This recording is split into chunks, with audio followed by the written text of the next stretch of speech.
A man was born in Iceland many winters ago. He was named Hjalmar. He was the son of Ingmar the Hairy-Bodied, and the men of his clan were berserks, those warrior beasts whose veins are filled with the blood of wolves and bears. There has never been a worse destiny than that of Hjalmar, who one day set out over the ocean to recover the axe of his ancestors. He had to fight against the forces of chaos. He saw his dearest friends die, and he lost his hand in a fight. But he met the most enchanting of women, and became the equal of the gods. It is this strange and terrible saga, the saga of Hjalmar the Iron-Handed, which I, Eldgrim, will now tell you.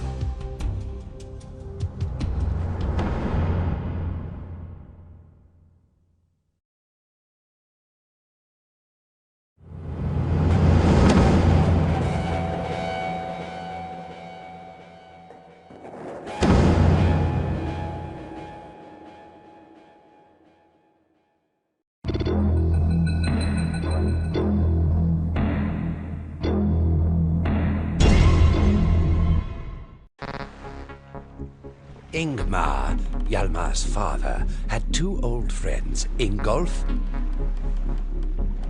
and Haraldsson. These three Vikings had sailed the oceans together and accumulated wealth. They became powerful lords. Ingmar settled in Iceland, Ingolf in Greenland, and Haraldsson in Norway. The latter country is where Hjalmar was sent for his education.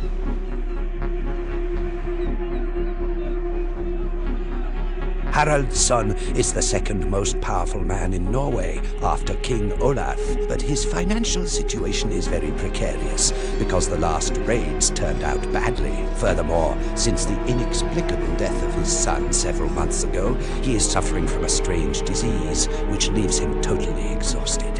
He may have been the victim of some witchcraft, but no ritual has managed so far to cure him. So it is vital for Haraldsson to obtain a large amount of money. He has to finance the journey of the best shaman, the only one who can cure him, from the land of the White Steppes to Norway. In fact, I, Eldgrim, am that shaman, and it's true that my skills are very costly to men, but they never regret the expense.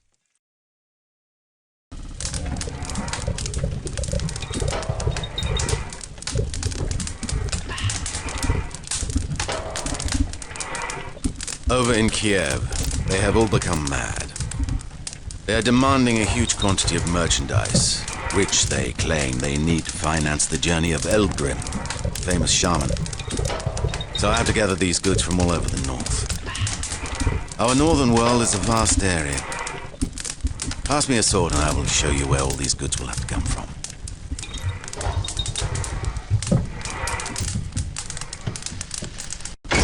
The Russians of Kiev are greedy savages. I hope their guts burn up with pride. They are forcing me to employ many workers in each of our territories. In Greenland, Iceland, Norway, Denmark, Sweden and England, and not forgetting the Principality of Kiev itself, huge efforts are being made to export the merchandise which they demanded.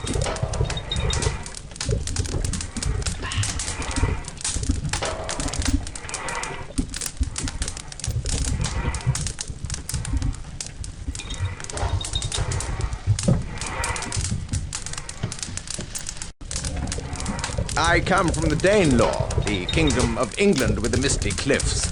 Many men talk about this mysterious illness which is wasting you. But we have often drunk beer together, life, and I do not forget my old friends. Hear me. Thanks to the bravery of my warriors, I forced the populations of this kingdom to pay a large ransom. These Danegels will allow you to finance the voyage of your shaman.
The intervention of a shaman as famous as me, Eldgrim, to whom the gods listen, is not free. Life will have to be helped to place his craftsmen and laborers in the main production centers of the Viking world if he is to amass the wealth needed to finance my journey. I have offered him my services in exchange for some rare items he must ship to me.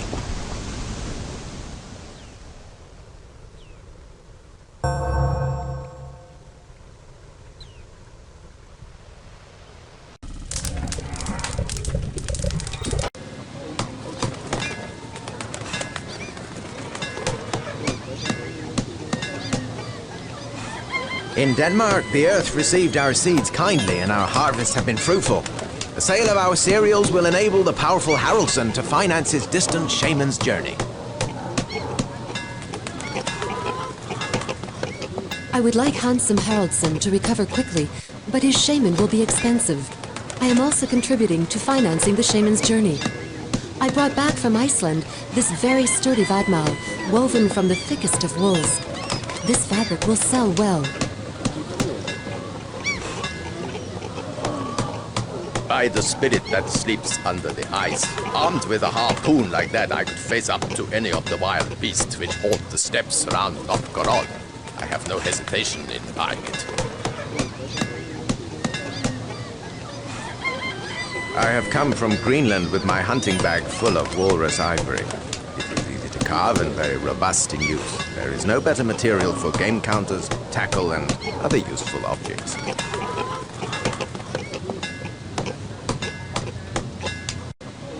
My hand-reared falcons are fast and fierce. There are none to compare with them in all Iceland. You should buy them from me if you want to have a successful hunt.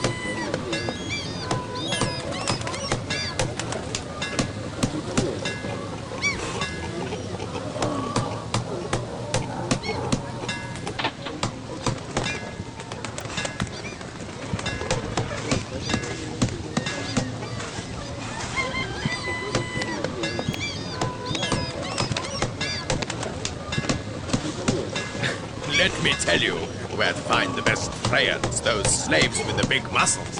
In Russia. Yes, indeed. These Russians never stop working all day. Compared to the Irish, that race of lazy, good-for-nothings.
Oh, I'm as exhausted as if I'd chopped down all the trees in Norway. I've had to work very hard in the forests of Telemark in the south of my country to provide all the timber which Haraldsson asked for.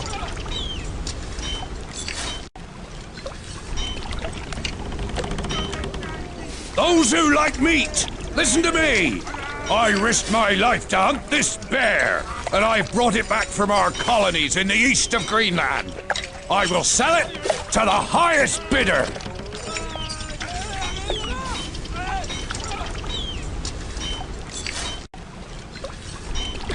It's heavy, even though I am used to it. Look at the colours of that fine steertide. Every winter we dig out more of it from our mines at Gästrikland in Sweden. But transporting it is a major headache.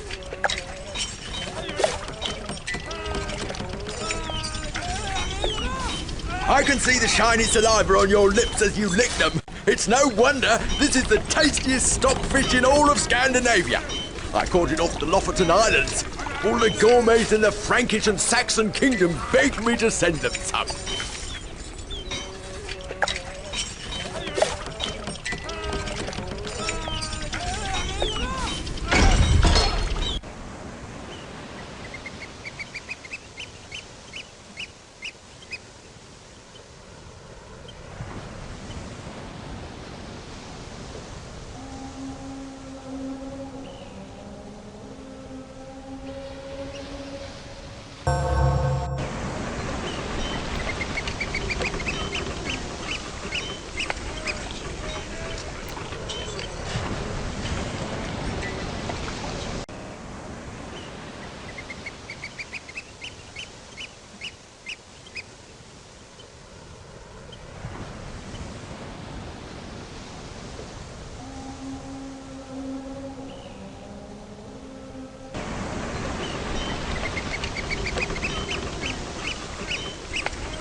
That is not exactly what I asked for.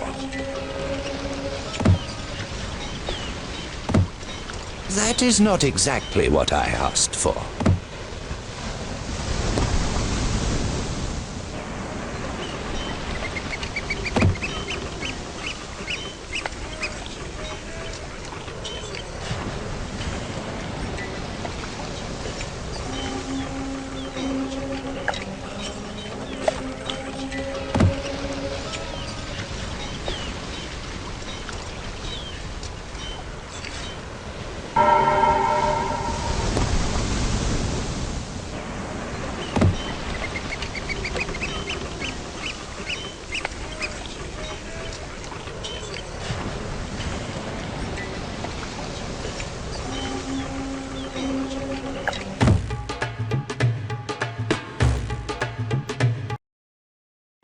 When I disembarked, I did not waste any time on greetings. I had revelations to make. During the voyage, I had dreamed about a dear Holmar, the estate of Hjalmar's father. Everything was destroyed, and all that was left were ashes and horribly mutilated bodies. A voice hovered over the scene of desolation, ordering Hjalmar to take possession of these ruins. It was the voice of his destiny, and Hjalmar could not ignore it. Haraldsson immediately ordered his men to build a knurr. He was very worried and wanted to go to Iceland and check the truth of what I had said. Was he not aware that dreams never lie?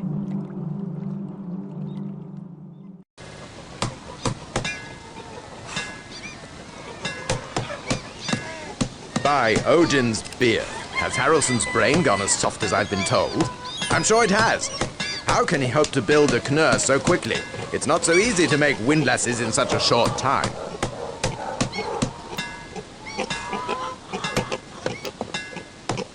Oh, praise be to whoever brought us his excellent fadmal from Iceland. Fine cloth like this, we can quickly weave a fine sail for Haraldsson's knurr.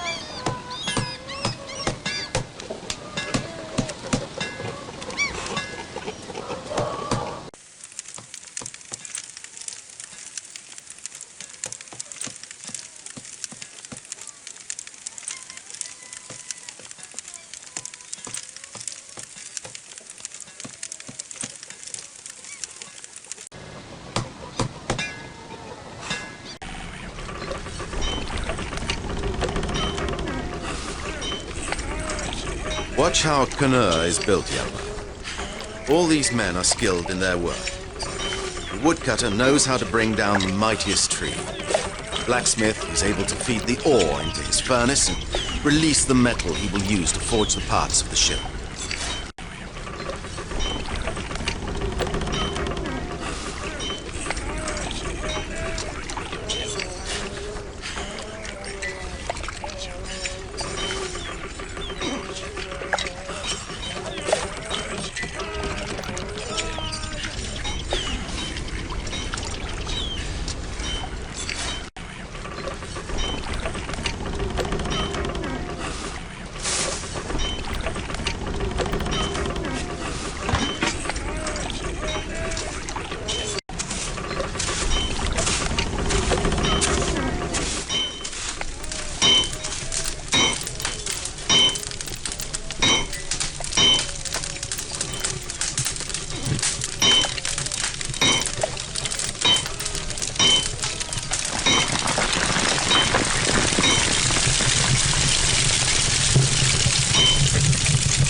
Leave me in peace, you worms. My task will never be finished in time if you don't keep away from my forge. Or at least help me to make these 4 parts that Haraldson needs.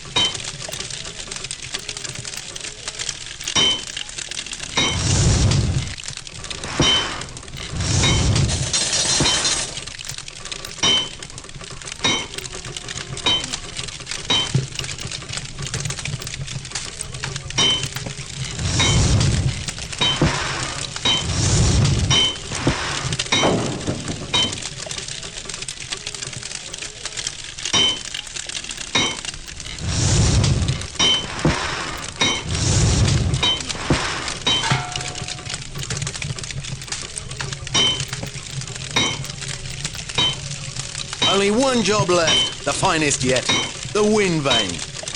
It will be as changeable as the breeze, or my cousin trying to decide which of her suitors she prefers.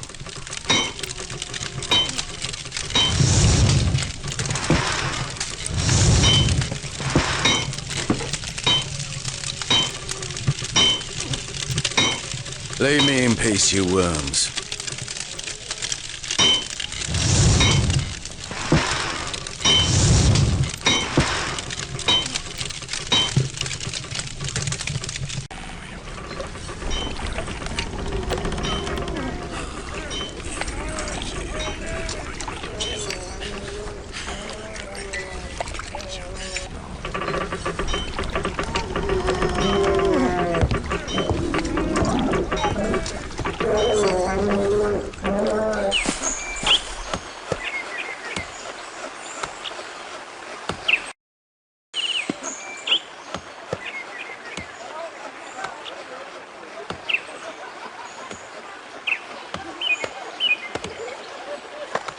Einar, take up your sledgehammer and wedge.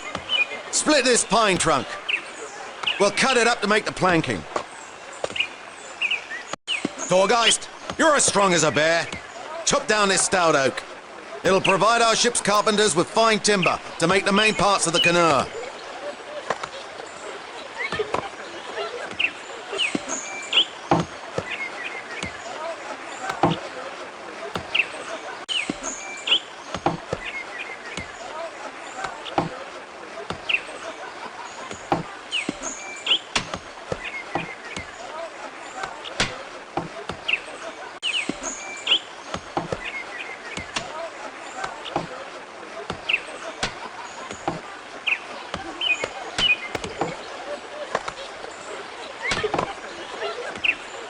As soon as the oaks have been chopped down and the timber has been dressed and sawed, carry the logs and planks to the shipbuilding site. We'll need them to make the planking.